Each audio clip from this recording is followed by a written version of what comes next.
If you're a truck driver and you feel like you're always the one to get pulled in to get inspected by DOT, this video is for you. So I've done hundreds of DOT inspections, and almost on a daily basis, I have drivers coming up to me and saying, "Oh man, why'd you pick me and not that other guy?" And I take this as a good time to educate people on why we do a lot of the things that we do. My name is Cole, I'm a state DOT cop, and I make videos every single week to help you stay squared away, you stay compliant, and to keep you rolling. So with today's topic, I know a lot of times it can feel extremely personal when you just happen to keep getting pulled aside for DOT inspection after DOT inspection. Sometimes it may feel like you get pulled aside every single week or several times a month for DOT inspection. Trust me, I get it, and that can feel personal. But I'm telling you right now, it is not personal, and everything that I explain to you in this video is going to give you a way better understanding. It is a lot about your truck, your company, your driving habits, and a couple other things that many drivers don't even know that we look at. So if you want to understand how DOT officers decide who they want to stop and how you can actually reduce your chances of being stopped, hit that thumbs up, hit that subscribe button, and follow me on this journey. Let's go. Okay, so let's start here.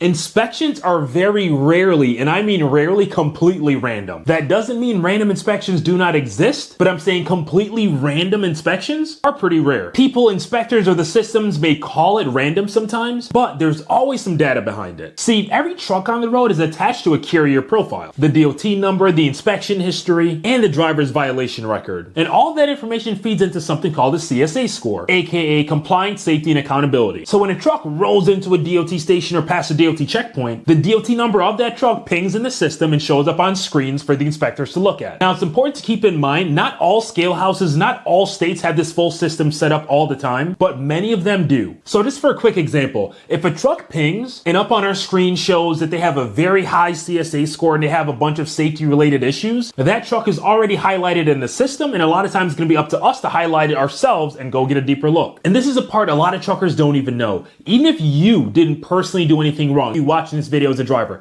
even if you didn't do anything personally wrong, if you're still working for a company and that company has a very high or bad CSA score, it does ultimately come back on you. That company's record unfortunately can follow you like a shadow no matter what state or what way station you roll through. And that's just one of the reasons why one driver can get inspected multiple times a week or a month, while it seems like other drivers always get waved through. Quick question for you watching this. How many of you all have ever been inspected 2 to 3 times in a single week? Drop it in the comments below. I want to know. And you sharing your experiences with other people can, 1, make other people know that they are not alone, and 2, teach valuable lessons. So drop that comment. Now, here's something a lot of drivers either don't know or they were never taught at all. Every single carrier has what's called an Inspection Selection System score, or ISS score as we all know it as. It's basically a color-coded risk level that can help tell us whether to pull you aside for a DOT inspection or if to wave you through. Green can mean bypass, yellow can mean optional inspection, and red is definite inspection, so keep that in mind. That ISS score automatically updates based on your company's safety record. So too many log violations, tire issues, overweight tickets can actually start hitting that negatively, and it can start flagging companies' trucks in red a lot of times. Also, a very high CSA score pops up in red as well, and sometimes may say at the bottom of our screen, inspection warranted. Again, these are all things that we see that help us determine who to stop, who to pull aside for a deeper look. So even if you're leased to a very small carrier, but that carrier has been super sloppy, they don't take care of their vehicle with maintenance, and they've racked up a ton of violations, you can be completely squeaky clean as a driver. You can be very compliant as a driver, but you can still get flagged every time because that's who you're driving under. This is why I always tell drivers, look up your carrier's safety score. Just look it up. It's public knowledge. CSA scores are public.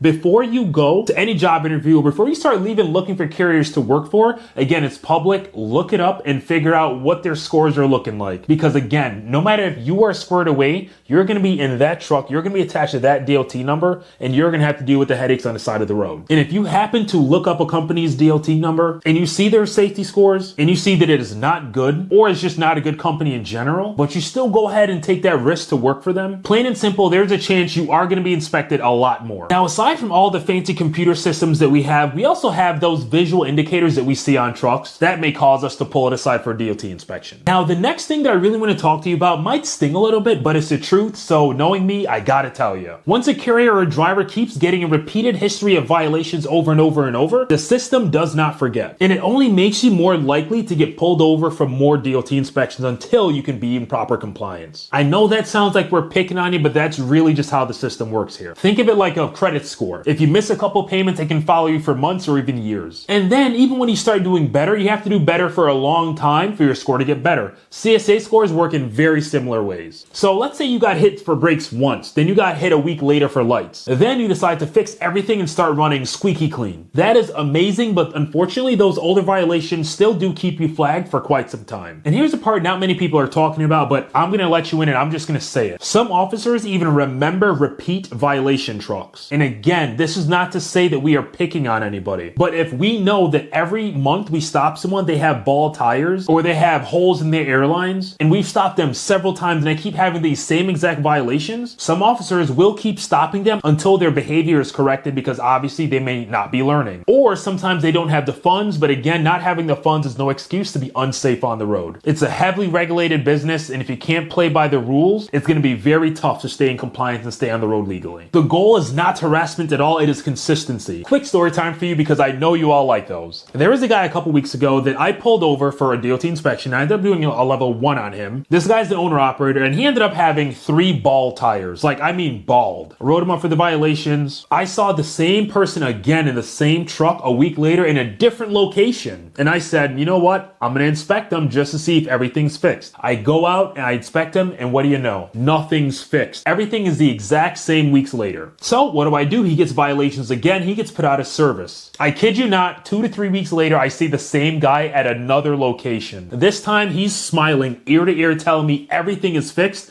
I go out, take a quick walk around of his truck. All the violations that I had seen and then some they were all gone, okay? All gone. So again, that's just a really quick example of how my consistency with trying to see if this person was gonna get compliant ended up paying off for him too, because now he's rolling clean. This guy did not take it as harassment. He actually said that it helped to keep him accountable, and he said he knew that he needed to get it done, but he didn't have the time, the money, and yes, the typical story. So that's a great story for you to take away. That exact story that I just told you about is why understanding safety scores and keeping so many details about the truck, the company, even if it's your company, keeping all those things very tight, because that really is your best defense. And it helps you understand that we're not targeting you, we're not harassing you. I want to call this next part the psychology of inspections. And this one might surprise you a little bit, because even though the system is mostly data driven, human instinct still plays a pretty big part. Officers read situations like poker players. We look for inconsistencies, attitude, confidence, paperwork, order, truck condition. It's the same way how sometimes you can look at someone and their actions and tell that something is not 100%. This same thing with looking at trucks all day. I'll be honest, if a truck rolls up looking clean, the driver is normal or polite, should I say, that encounter when driving through a scale house may last maybe a couple seconds, maybe a few minutes at most, then they might get a wave by. If a driver rolls into a scale house super fast, speeding into the scale house, they're acting just aggressive, rude for no reason, just saying shady things, they are very likely to get pulled over for an inspection. Because, well, I don't have to tell you why. You can see why. The human element of this job, being a DOT inspector, is unavoidable. But it's also something you can control and something I can control as well. We can all control how we treat each other, how we act, react, and things of that nature. Respect goes a long way in both ways as well. It doesn't mean you have to be super nice, super chill, and very happy. I'm just saying being professional on both ends goes a very long way. Now, if you're one of those drivers that are really stuck in that cycle of being inspected over and over every month or several times a week, this next part we're going to talk about is going to be a major key for you. So how can you break the cycle of being inspected over and over, or feeling like you're being singled out all the time? Let's talk solutions. Step 1, I would say to know your carrier's detail. Visit the FMCSA safety measurement system and look up your company's DOT number. If the score is in red or orange, you can expect more stops than normal. If you can, I would say politely push your carrier to fix their score. This is especially easier for the smaller carriers. I know for the mega carriers, it's just very tough. Step 2 is going to be just to fix the easy stuff. Like, let's say you are leasing and you're the one that has to foot any repair bills. Just fix the easy stuff. Fix the lights, the reflective tape, and your tires, because those 3 things can be a very big inspection magnet. You'd be super shocked from how many stops are started just because a headlight is out or there's missing reflective tape everywhere. Step 3 is going to be keep your paperwork perfect, or as perfect as possible. Your registration, med card, permit, ELDs, paper logs if you have that stuff. Keep it all clean and accessible as possible. The faster and smoother you can hand over all that stuff, the more professional you look. I'm not saying rush, but I'm also not saying dig around in your phone for 30 minutes or dig around in your sleep week or for 30 minutes looking for your license or for a registration. Step 4 is going to be stay calm. Now, I know this one is easier said than done, but hear me out here. If you've been inspected twice that week, try not to show frustration because that inspector, it could be their first time ever meeting you or seeing you or inspecting you in general. You could be in a whole new state. So you being frustrated and upset without communicating is not going to help you at all. Remember, that officer does not see your whole week. They only see that moment. If anything, I would say politely explain that you were either just inspected or you always get inspected, or show the inspection report from your last inspection if you were recently inspected. That always helps. Step 5 is something many drivers aren't doing enough. Log your clean inspections yourself. Every clean inspection lowers the risk profile, whether it be for you as an owner operator or carrier or whoever it may be. Keep that record handy. It proves that you're running right. And the biggest one is going to be step 6. Don't feed the pattern. If you're getting hit in the same region every single time, switch routes or scale houses if it's possible at all. Sometimes just changing your footprints can help just give you a nice fresh reset. Drivers and carriers, you need to hear this, and I just really want you to try to understand this. DOT inspections are not about harassment. They're about patterns. And if your company bills bad patterns and bad violations all the time, unfortunately your drivers do pay for it. So if you're an owner operator, a small fleet owner watching this, make sure your maintenance logs, driver training, and safety management are all spotless. Because even if you've got 10 clean, super squared away drivers, one lazy driver can raise that CSA score for everyone. And if you're a driver, try your hardest to just respectfully speak up to your company or carrier, especially if they're ignoring violations, if they're ignoring their maintenance, just neglecting the equipment in general. Because at the end of the day, you're the one that's going to be driving it and dealing with the police on the side of the road. So here's the main takeaway. Most repeat inspections are not bad luck. It all comes down to data, perception, and patterns. The good news, you can change all three, literally. Start treating your truck like your own personal reputation. Because in the DOT and trucking world, that's really what it is. I really hope this video helped you and that it helped clear up a lot of things. Go ahead, like, share this video so that many other truckers that need to see this gets this useful information so they can be as squared away just like you. As always, stay safe, keep rolling.